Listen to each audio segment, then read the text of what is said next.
I just finished chapter 5 of The Hobbit, enjoying this bookmark while I listen to it.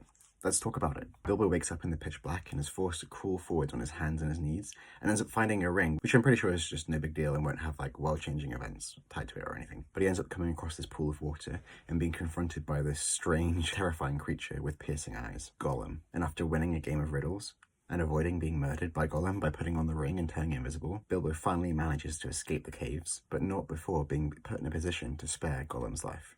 And this is the thing that struck me most about this chapter. Listen to this. A sudden understanding, a pity mixed with horror, welled up in Bilbo's heart. A glimpse of endless, unmarked days without light or hope of betterment.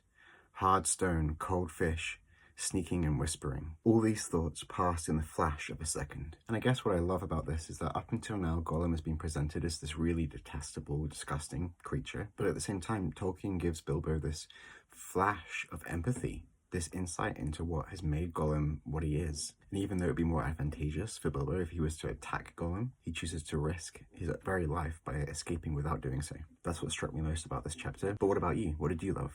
Here's the finished bookmark.